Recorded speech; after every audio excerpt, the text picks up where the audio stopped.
भारत माता की जय, भारत माता की जय। सब बच्चे आंख बंद करके प्रण करिए कि मैं पूरे मन से अपनी पढ़ाई करूंगा और भारत देश के विकास में हमेशा सहयोग करूंगा। ठीक है, देखिए हम लोगों ने डिटर्मिनेंट और मैट्रिक्स में एक कॉन्सेप्ट पढ़ लिया था ट्रांसपोज का। उसमें हम लोगों ने सिमेट्रिक और स्क्यू सिमेट्रिक के बारे में पढ़ा था। फिर हम लोगों ने एक इम्पॉर्टेंट थ्योरम पढ़ी थी कि every square matrix can be written as a sum of symmetric and skew symmetric matrix. देखो जैसे हम लोगों ने ये पढ़ा था यहाँ पर कि ए को ऐसे लिख सकते हैं ए प्लस ए ट्रांसपोज बाई 2 और ए माइनस ए ट्रांसपोज बाई 2, ऐसे हम लोग ए को लिख सकते हैं। ठीक है, और ए मैट्रिक्स कैसा होना चाहिए था? स्क्वायर होना चाहिए था। देखो जैसे इस पर कई बार इस प्रकार का एक सवाल बनता है ना, ऐसा कहेंगे कि एक्सप्रेस ए इक्वल टू 2 1 3 0, ठीक है, as a sum of symmetric and skew symmetric matrix. ठीक है ना, कहेंगे ए को सिमेट्रिक और स्क्यू सिमेट्रिक मैट्रिसेस की सम की फॉर्म में लिखिए। ए को सिमेट्रिक और स्क्यू सिमेट्रिक के सम की फॉर्म में लिखिए। तो मतलब ये हुआ कि हमसे वो ये कॉन्सेप्ट पूछ रहे हैं ए बराबर ए, मतलब हमें इस फॉर्मूले का यूज करके ये क्वेश्चन को करना होगा, है ना। ये वाला पार्ट क्या होता है? सिमेट्रिक, और ये वाला पार्ट क्या होता है? बोलो स्क्यू सिमेट्रिक। ठीक है, देखिए तो सबसे पहले हम लोग क्या करते हैं, ए दिया गया है तो ए ट्रांसपोज निकाल लेते हैं। ए ट्रांसपोज कैसे निकालेंगे? फर्स्ट रो बना फर्स्ट कॉलम, सेकेंड रो बना सेकेंड कॉलम, समझे? अच्छा, इसके बाद देखो हम लोग क्या करेंगे, ए प्लस ए ट्रांसपोज निकालेंगे। ए में ए ट्रांसपोज प्लस करेंगे। देखो क्या होगा, 2 2 कितना हो गया 4, 3 1 कितना हो गया 4, 3 1 कितना हो गया 4, 0 प्लस 0 कितना हो गया 0। ए प्लस ए ट्रांसपोज निकालेंगे। ठीक है, अच्छा अब निकालेंगे ए माइनस ए ट्रांसपोज। ठीक है, 2 माइनस 2 0, 1 माइनस 3 माइनस 2, 3 1 2 और 0 माइनस 0 0, ये आया ए माइनस ए ट्रांसपोज। अब देखो इसको कर दें 2 से divide, A plus A transpose को कर दें 2 से डिवाइड। तो देखो जब इसको हम 2 से डिवाइड करेंगे तो 2 सब में जाएगा अंदर, तो यहां पर क्या हो जाएगा 2, यहां पर भी क्या हो जाएगा 2, और यहां पर भी क्या हो जाएगा 2, और 0/2 कितना रहेगा? 0 ही रहेगा। इसको 2 से डिवाइड करें तो ये 0, ये क्या हो गया -1, और ये क्या हो गया 1, और ये क्या हो गया 0। ठीक है, अच्छा अब देखो ध्यान दो, ये मैट्रिक्स देखो अपने आप ही सिमेट्रिक आ गया। देखो ये एक सिमेट्रिक मैट्रिक्स है और देखो ये एक स्क्यू सिमेट्रिक मैट्रिक्स है। तो बस इसको यहां पर लिख देना है, इसकी जगह पर इसकी वैल्यू देखो ये 2 2 2 0, और प्लस इसकी जगह पर देखो इसकी वैल्यू लिख देनी है 0 -1 1 और 0। ठीक है, तो देखो ये हो गया हमारा सिमेट्रिक वाला पार्ट, और ये हो गया हमारा स्क्यू सिमेट्रिक वाला part, symmetric and skew symmetric, है ना। तो देखो ए को हमने लिख दिया सिमेट्रिक और स्क्यू सिमेट्रिक के सम की फॉर्म में, यही हम लिखना चाहते थे, यही हमारे क्वेश्चन का आंसर हो गया, है ना। तो इस प्रकार के सवाल हमें यहाँ पर देखने को मिलते हैं इस फार्मूले पर। अभी हम लोग आगे और भी कई क्वेश्चंस देखेंगे, पहले थोड़ा थ्योरी एक बार पढ़ लिया जाए, है ना, क्योंकि थ्योरी को एक बार पढ़ने के बाद ही हम अच्छे से सवालों को कर पाते हैं, क्योंकि सवाल जनरली आपस में मिक्स होकर के आते हैं। एनसीईआरटी वगैरह के क्वेश्चन हम निकाल सकते हैं इस थ्योरी को लेकर के। देखो शुरू की एक्सरसाइज आप एनसीईआरटी करिए, उसके बाद देखो मैट्रिक्स में एनसीईआरटी की एक लास्ट एक्सरसाइज है इनवर्स निकालने वाली। उसमें कहते हैं एलिमेंट्री रो ट्रांसफॉर्मेशन की हेल्प से आप इनवर्स निकालिए। तो वो इनवर्स निकालने वाला कॉन्सेप्ट मैं आपको लास्ट में पढ़ाऊंगा, डिटरमिनेंट पढ़ाने के बाद पढ़ाऊंगा, क्योंकि इनवर्स एक्चुअली दो तरीके से निकलता है। एक एलिमेंट्री रो ट्रांसफॉर्मेशन की हेल्प से निकलता है, एक इन्वर्स निकलता है फार्मूले की हेल्प से। तो वो दोनों इन्वर्स मैं आपको लास्ट में एक साथ पढ़ाऊंगा, और वो इन्वर्स हम लोग पढ़ेंगे डिटर्मिनेंट को पढ़ने के बाद। तो मैट्रिक्स के आप एनसीईआरटी के सारे एक्सरसाइज कर सकते हैं, बस लास्ट एक्सरसाइज अभी नहीं कर पाएंगे, उसमें इन्वर्स वाला एलिमेंट्री रो ट्रांसफॉर्मेशन की हेल्प से इन्वर्स, वो मैं पढ़ाऊंगा आपको लास्ट में एक साथ, ठीक है। अब हम लोग आगे बढ़ते हैं और हम लोग अगला कॉन्सेप्ट पढ़ते हैं डिटर्मिनेंट का। डिटर्मिनेंट का हम लोग अगला कॉन्सेप्ट पढ़ते हैं। पहले हम लोग थोड़ा ये समझते हैं आखिर डिटर्मिनेंट क्या होता है, उसके बाद मैट्रिक्स और डिटर्मिनेंट को मिला करके काफ़ी अच्छे अच्छे क्वेश्चंस बन जाते हैं, ठीक है। तो लिखिए सब बच्चे यहाँ पर, अगला जल्दी से लिखिए, इसको मिटाता हूँ।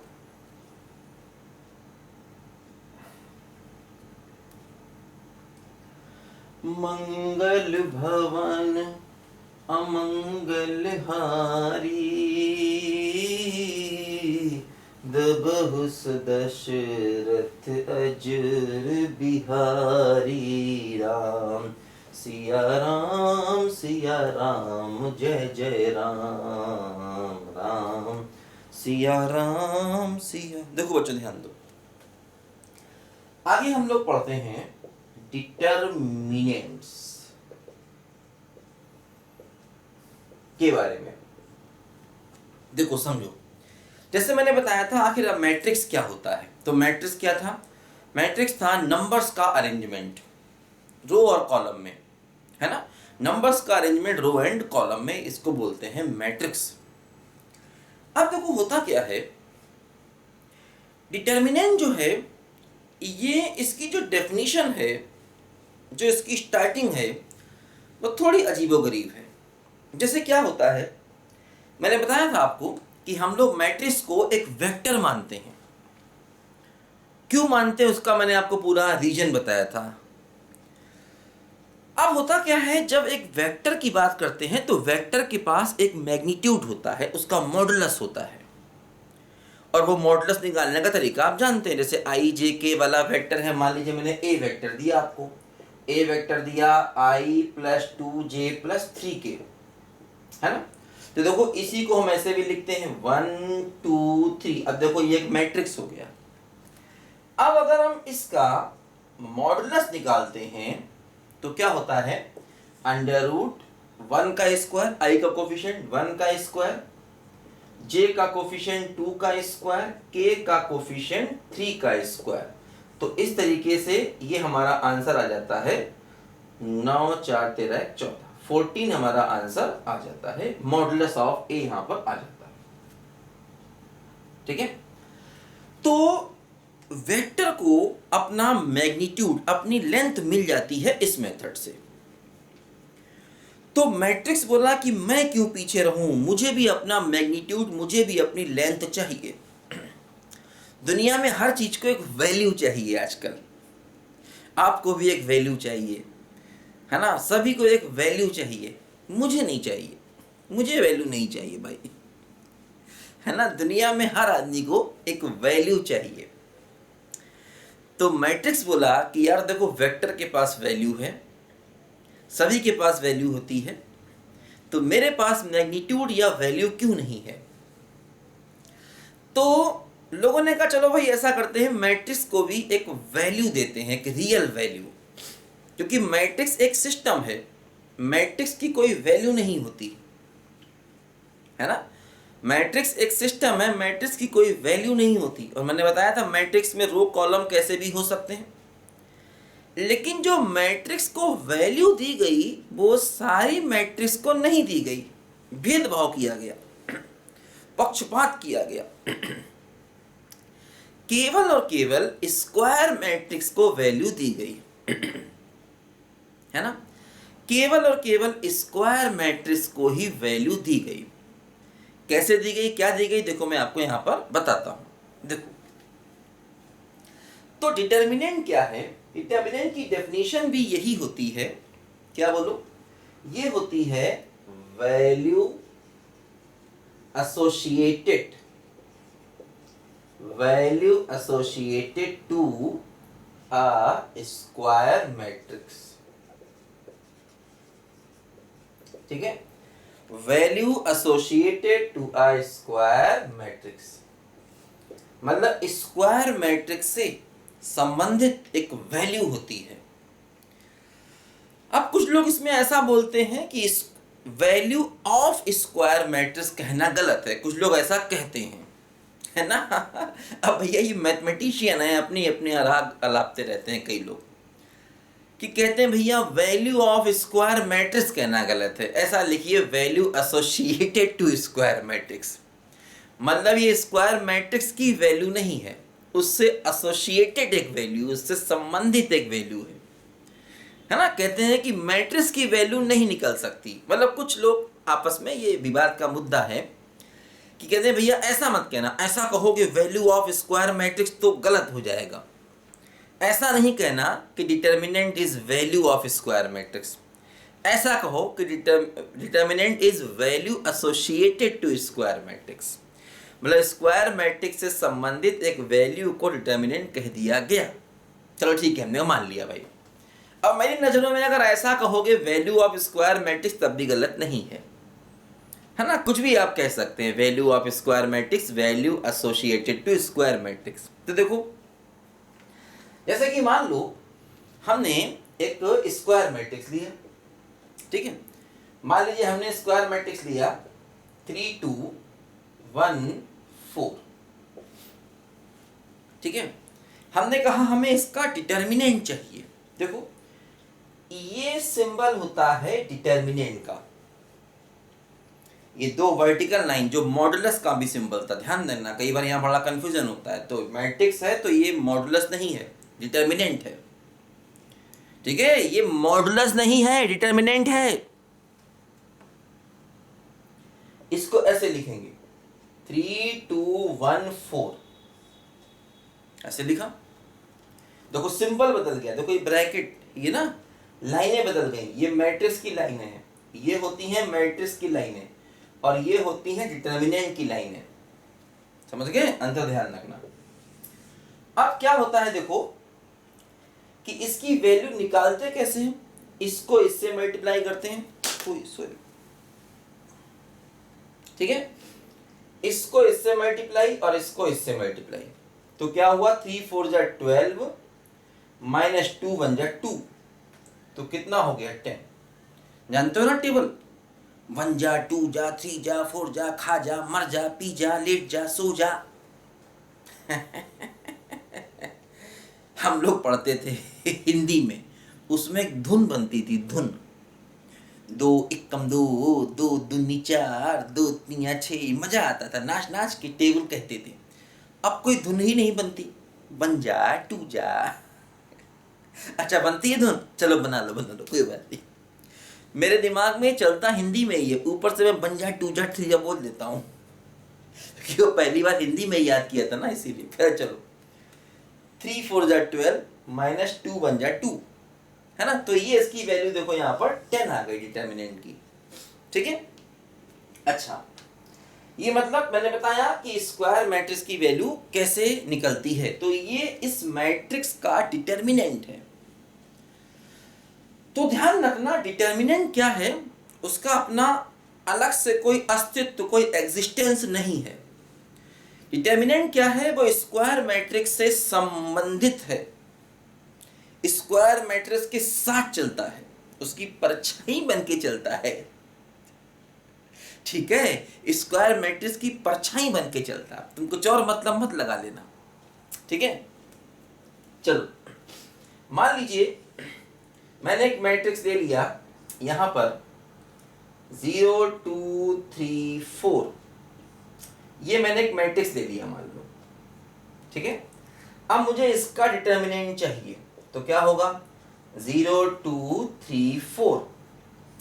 कैसे निकालेंगे, देखो फिर से वैल्यू एक बार, इसको इससे मल्टीप्लाई तो कितना हो जाएगा 0, माइनस इसको इससे मल्टीप्लाई कितना हो जाएगा 6, तो आंसर कितना आ गया -6। देखो डिटर्मिनेंट का आंसर कुछ भी आ सकता है, देखो यहाँ नेगेटिव आ गया, डिटर्मिनेंट का आंसर पॉजिटिव, नेगेटिव, 0 कुछ भी आ सकता है, बल्कि आगे चल के देखोगे ज्यादातर आंसर 0 ही आते हैं डिटर्मिनेंट के, ठीक है। डिटर्मिनेंट का आंसर पॉजिटिव, नेगेटिव, 0 कुछ भी आ सकता है, ये मॉडुलस नहीं है।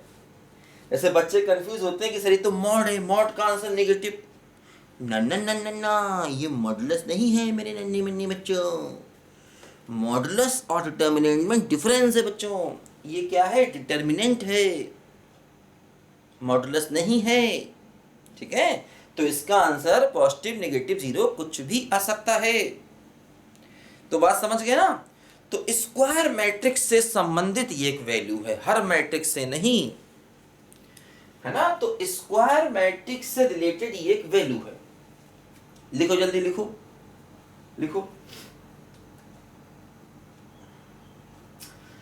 एक राधा एक मेरा, अंतर क्या दोनों की प्रीत में बोलो।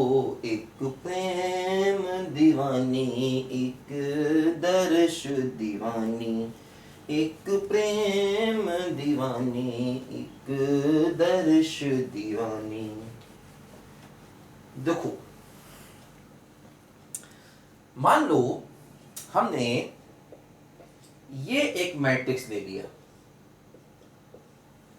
भाई ये भी तो मैट्रिक्स है 1 क्रॉस 1 का, इसमें एक रो एक कॉलम है। अब इसका डिटर्मिनेंट क्या होगा और आंसर कितना आएगा? 4। अब देखो फिर ध्यान रखना, ये मॉडुलस ऑफ 4 नहीं है। हालांकि मॉडुलस ऑफ 4 भी ऐसे ही लिखते हैं। मान लीजिए ऐसा होता, ये मैट्रिक्स है, इसका डिटर्मिनेंट निकालो। अब फिर ध्यान दो, ये मॉडुलस ऑफ 2 नहीं है, इसकी वैल्यू +2 मत कर देना, इसकी वैल्यू -2 ही रहेगी। बड़ा कंफ्यूजन है भैया। मॉडुलस ऑफ -2 भी ऐसे ही लिखा जाता है, लेकिन वो फंक्शन में चलता है। ये डिटर्मिनेंट है, इसकी वैल्यू -2 ही रहेगी। डिटर्मिनेंट की वैल्यू कुछ भी हो सकती है ना? तो जैसे ये 1 क्रॉस 1 का मैट्रिक्स है, क्योंकि स्क्वायर मैट्रिक्स, इसका डिटर्मिनेंट निकल सकता है ना? तो मतलब डिटर्मिनेंट हमेशा स्क्वायर मैट्रिक्स का ही निकलता है ना? ये बात हमेशा दिमाग में बैठा लो, ठीक है? इस बात को दिमाग में खड़ा नहीं करना, बैठाना है, ठीक है? खड़ा करोगे दिमाग में भाग जाएगी बात, बैठाना है अच्छे से, है ना? उसको दिमाग में चेयर हेयर पे बढ़िया से बैठा ना, कि बेटा भैया आराम करो, ठीक है?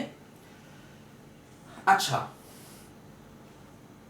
अब जैसे मान लो अगर हम एक मैट्रिक्स ले लें 3 क्रॉस 3 का, मान लीजिए 3 2 -4 -3 0 1 -2 -1 और 4। देखो ये मैंने 3 क्रॉस 3 का मैट्रिक्स ले लिया। अब ये भी स्क्वायर है, इसको भी हक है, इसका भी हक बनता है कि अपनी वैल्यू लेने का। हक से मांगेगा, मेरी वैल्यू बताइए, मेरा अधिकार दीजिए, मुझे हर महीने राशन चाहिए, गेहूं चाहिए, पानी चाहिए। आम आदमी को अपना अधिकार चाहिए, क्या करेगा? ठीक है, तो मतलब इसका डिटर्मिनेंट भी निकलेगा। कैसे? लाइनों को बदलो, 3 2 -4 -3 0 1 -2 -1 4। ठीक, तो देखो पहले हमने लाइनों को बदल दिया, ये मतलब हो गया कि अब भैया हम डिटर्मिनेंट को निकालेंगे, है ना? तो ध्यान रखना, डिटर्मिनेंट में हमेशा रोज कॉलम इक्वल ही होते हैं, है ना? जैसे कि मैट्रिक्स में रोज कॉलम कुछ भी हो सकते हैं, डिटर्मिनेंट में रोज और कॉलम हमेशा बराबर होंगे। तो मतलब डिटर्मिनेंट मैट्रिक्स में ये एक अंतर आ गया। ऐसे कई बार होता है, right 2 differences, right 3 differences, right 4 differences between value of between matrix and determinant. तो एक डिफरेंस ये आ गया कि मैट्रिक्स में रो कॉलम कुछ भी हो सकते हैं, बराबर भी हो सकते हैं, बराबर नहीं भी हो सकते हैं। डिटर्मिनेंट में हमेशा ही रो कॉलम आपस में बराबर होंगे। दूसरी बात ये आ गई, मैट्रिक्स एक सिस्टम है और डिटर्मिनेंट एक वैल्यू है। वैल्यू नहीं, बैल मत कहना, बैल बैल नहीं, वैल्यू, वैल्यू। थोड़ा अंग्रेजी पढ़ लो, समझ गया कि नहीं? तो मतलब मैट्रिक्स एक सिस्टम है, डिटर्मिनेंट एक वैल्यू है, ठीक है। और भी डिफरेंस अभी आएंगे, परेशान नहीं होना बच्चों, कई आएंगे अभी। देखो अब मतलब थोड़ा सा दो चीजें हैं ना, तो दोनों के अलग अलग नियम कानून होते हैं, तो यहाँ कंफ्यूजन होता है, यहाँ थोड़ा कन्फ्यूज होता है। तो वो कन्फ्यूज होना भी चाहिए, अभी कन्फ्यूज नहीं होगा तो सीधे एग्जाम में जाके होगा। कन्फ्यूजन जितना घर पे हो जाए उतना अच्छी बात है, समझ लो। घर पे कंफ्यूज नहीं हो गए तो सीधे एग्जाम में हो गए, घर पे कंफ्यूज वही होगा जो पढ़ेगा। और परेशान मत होना, हर कंफ्यूजन का आंसर है HD मैथमेटिक्स में, कोई टेंशन नहीं, कोई सवाल तुम्हारे दिमाग में बचेगा ही नहीं। जो तुम पूछना चाहते हो वो सब मैं जानता हूँ, जो तुम्हारे दिमाग में सवाल उठते हैं वो सब मैं जानता हूँ, हर सवाल का जवाब मैं देता रहूँगा। Don't worry, be happy. देखो अब हम इस डिटर्मिनेंट की वैल्यू को निकालना चाहते हैं, तो कैसे निकालेंगे? देखो ऐसा है, ये 3x3 का डिटर्मिनेंट है, 4x4 का भी हो सकता है, हालांकि वो हमें कभी दिखेगा नहीं। अपने सिलेबस में हमें मैक्सिमम 3x3 का दिखेगा, कभी कभार हो सकता 4x4 का दिख जाए। IIT वाले कई बार एक आध थोड़ा हायर ऑर्डर का ले आते हैं, कई एक आध बार, ज़्यादा नहीं। उनके ज़्यादातर आंसर 0 ही होते हैं, जो भी हायर ऑर्डर का लाते हैं उनके आंसर 0 होते हैं ज़्यादातर, ठीक है। तो खैर चलो, ये हमने आपको बता दिया है कि भाई 3x3 का डिटर्मिनेंट हमने निकाला। अब इसकी वैल्यू कैसे निकलेगी? देखो इसकी वैल्यू को निकालने के लिए हम इसको एक्सपेंड करते हैं, है ना? क्या करते हैं बोलो? इसको एक्सपेंड करते हैं। कैसे करते हैं? देखो इसका एक्सपेंड किसी भी रो से या किसी भी कॉलम से हो सकता है। देखो इसमें 3 रो है, 3 कॉलम है, तो किसी भी रो या किसी भी कॉलम के अलोंग इसका एक्सपेंशन हो सकता है। एक्सपेंड अलोंग एनी रो और एनी कॉलम, ठीक। इसका जो एक्सपेंशन है वो किसी भी रो या किसी भी कॉलम के अलोंग हो सकता है। मतलब first row, second row, third row, first column, second column, third column, 3 row 3 column है, तो 6 तरीके से इसका एक्सपेंशन संभव है।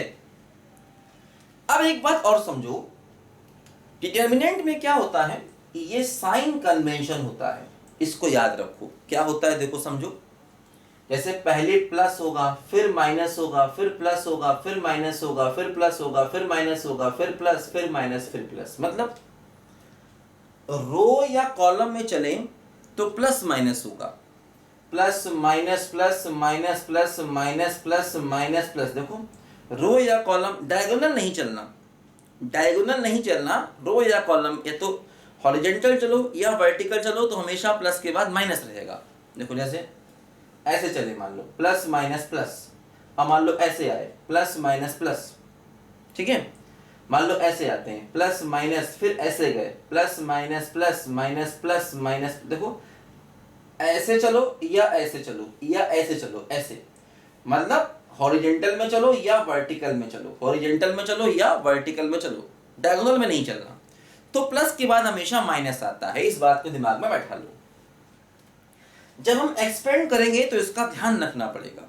जैसे कि मान लो अगर हमें एक्सपेंशन करना है, एक्सपेंशन अलोंग R1, मान लो मैं एक्सपेंशन करना चाहता हूं रो 1 के अलोंग, मान लो मैं रो 1 के अलोंग एक्सपेंशन करना चाहता हूं, तो देखो अब मैं ये एक्सपेंशन कैसे करूंगा। देखो यहां बताता हूं, इसको मिटाता हूं, यहां लिखता हूं। देखो इसको मिटा देते हैं,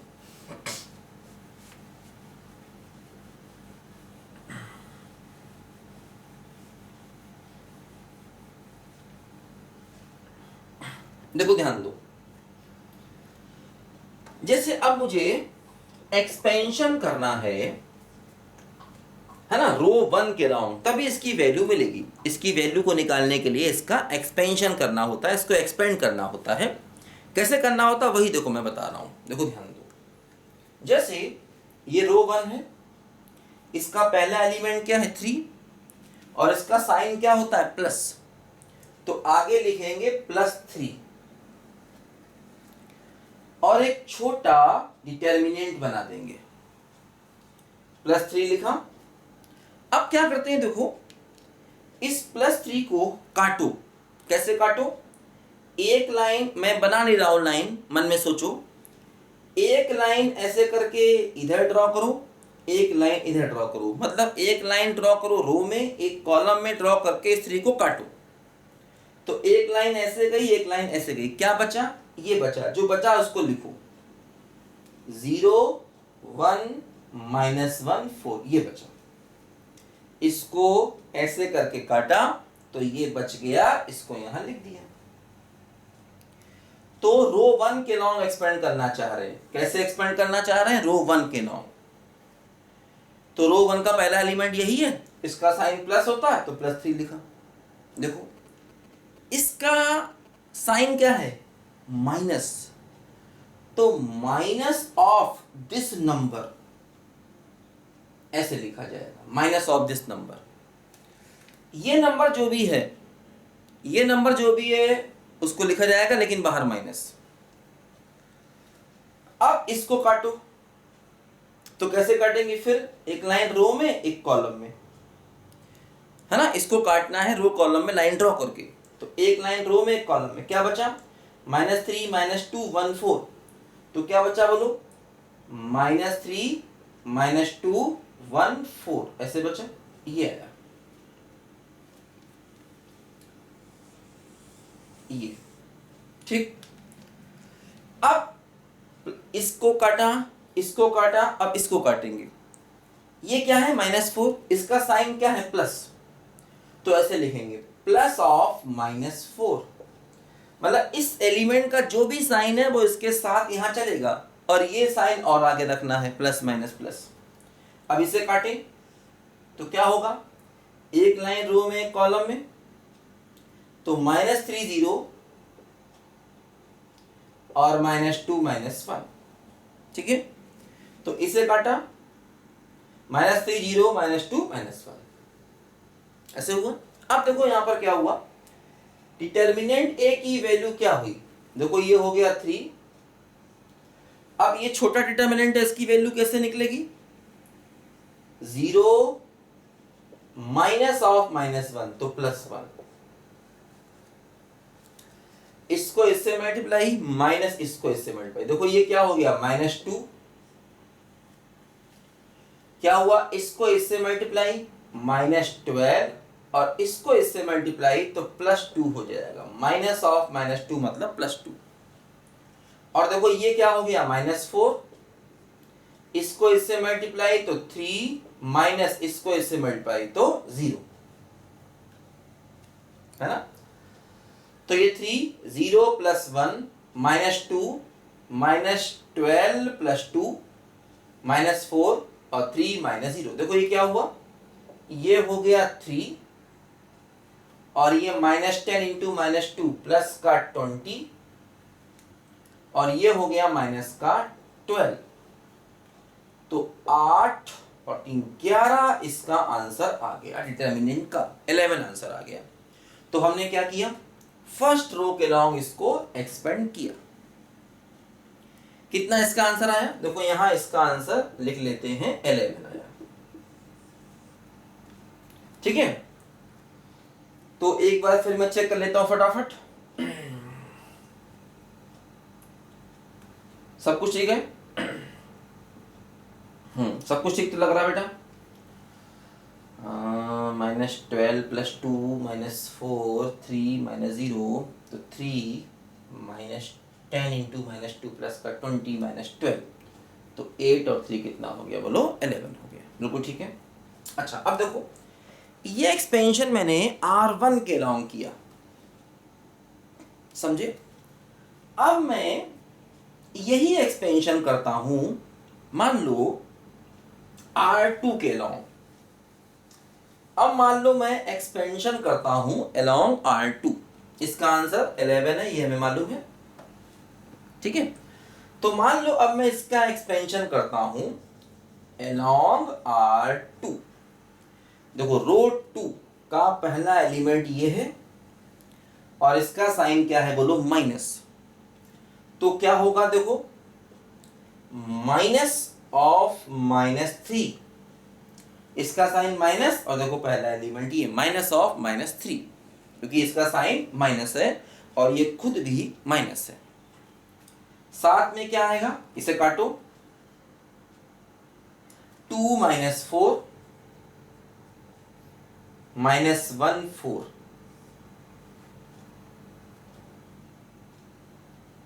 ठीक ऐसे। अगला एलिमेंट देखो 0 है, इसका साइन क्या है प्लस, तो +0, साथ में इसके क्या आएगा 3 - 4 और -2 4। फिर देखो अगला एलिमेंट ये है 1, इसके आगे क्या आएगा माइनस, तो माइनस ऑफ 1 क्या आया देखो 3 2 -2 -1 ऐसे, ठीक है। तो माइनस प्लस माइनस, देखो अब ये क्या बना, ये हो गया 3, ये क्या बना 8 - 4 और ये सारा देखो 0, क्योंकि 0 से मल्टीप्लाई होके सब 0 हो जाएगा, तो 0 और ये क्या है बोलो -1 और साथ में क्या आएगा -3 प्लस का 4 तो प्लस का 1, ठीक है ऐसे, समझे, ठीक है। ये -1 और ये क्या होगा देखो -3 और प्लस का 4 तो 1, तो देखो ये क्या बचा 4 12 और -1, देखो फिर से आंसर 11 ही आ गया, फिर से आंसर क्या हो गया बोलो 11 ही हो गया। किसी भी रो से या किसी भी कॉलम से एक्सपेंड करोगे आंसर सेम आएगा। तो मैंने फर्स्ट रो से एक्सपेंड किया तब भी आंसर 11, सेकेंड रो से एक्सपेंड किया तब भी आंसर 11। अब देखो मैं किसी कॉलम से एक्सपेंड करता हूं, ठीक है। मान लीजिए मैं इस बार इसको सेकेंड कॉलम से एक्सपेंड करता हूं, किसी से भी कर सकते हैं। मान लो मेरा मन किया अब मैं इसको एक्सपेंड करता हूं सेकेंड कॉलम से, ठीक है। देखो यहां लिखते हैं,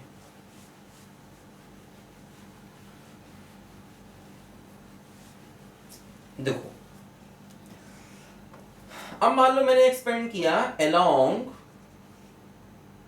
ठीक है C2, सेकेंड कॉलम से मान लो मैंने एक्सपेंड करना है। देखो सेकेंड कॉलम ये है, इससे हम एक्सपेंड करना चाहते हैं, ठीक है। सेकेंड कॉलम से देखो इसको हम एक्सपेंड करना चाहते हैं, तो क्या होगा देखो इसका साइन क्या है माइनस, देखो इसका साइन देना है तो ये -2, साथ में क्या आएगा, इसे काटते हैं, इसे काटते हैं -3 - 2 1 4, ठीक है। अगला देखो प्लस, तो +0, साथ में क्या आएगा 0 काटो 3 - 4 और -2 4, फिर देखो माइनस, सॉरी ये वाला माइनस है ना, सेकेंड कॉलम है ना माइनस, तो देखो क्या हुआ माइनस ऑफ दिस एलिमेंट यानी कि -1, ठीक है, माइनस ऑफ -1, इसे काटेंगे तो क्या बचेगा देखो 3 - 3 - 4 1, ठीक है। इसे काटा 3 - 3 - 4 1 है ना, एक लाइन ऐसे एक लाइन ऐसे काटा तो ये बचेगा और ये बचेगा। देखो क्या वैल्यू आई -12 + 2, ये सारा 0 हो गया, ये -1 +1 3 और -12, देखो क्या हुआ -2 × -10 और माइनस का 9, तो 20 - 9 बराबर फिर से आंसर 11। थोड़ा ध्यान से करना पड़ता है, तभी देखो मैंने बीच में कोई हंसी मजाक नहीं किया। जब कोई सीरियस टॉपिक होता है ना तो मैं हंसी मजाक नहीं करता हूँ, ध्यान से समझना पड़ता है। हंसी मजाक बाद में, पहले टॉपिक की सीरियसनेस को समझना है। समझ के कि नहीं बोलो, तो आंसर हमने जो है वो 11 निकाला, किसी भी रो से या किसी भी कॉलम से एक्सपेंड करके। बस ये साइन कन्वेंशन ध्यान रखना है, एलिमेंट के आगे हमेशा उसका साइन लगाना है, एलिमेंट का साइन जो भी हो वो साथ चलेगा उसके, और उस एलिमेंट को काट देना है। उसको काटोगे तो 2 इंटू 2 का डिटर्मिनेंट बचेगा, वो उसके साथ में लिखना है और उसकी वैल्यू अपने आप यहाँ पर निकलेगी। तो इस तरीके से हम डिटर्मिनेंट की वैल्यू को निकाल सकते हैं। बोलो बात समझे? 1 क्रॉस 1 का डिटर्मिनेंट हो सकता है, 2 क्रॉस 2 का हो सकता है, 3 क्रॉस 3 का हो सकता है, 4 क्रॉस 4 को भी इसी मेथड से निकालते हैं। हालांकि 4 क्रॉस 4 बहुत लेंथी हो जाता है, वो हमारे सामने नहीं आता है। जैसे देखिए मान लो इसको लिखो, मैं बताता हूँ एक 4 क्रॉस 4 का भी एग्जाम्पल एक बता देता हूँ। देखो लिखो जल्दी से इसको।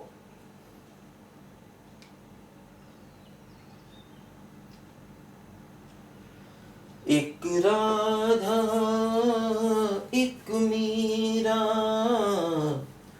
दोनों ने कृष्ण को चाहा, अंतर क्या। अच्छा देखो, आज इसको यहीं पर रखते हैं, ठीक है। अगले लेक्चर में हम लोग डिटर्मिनेंट के और अच्छे अच्छे क्वेश्चन करेंगे। तो हम लोगों ने डिटर्मिनेंट की वैल्यू को निकालना सीखा और ये समझा आखिर डिटर्मिनेंट होता क्या है, ठीक है। तो अगली क्लास में हम लोग फिर मिलते हैं, तब तक के लिए बाय बाय।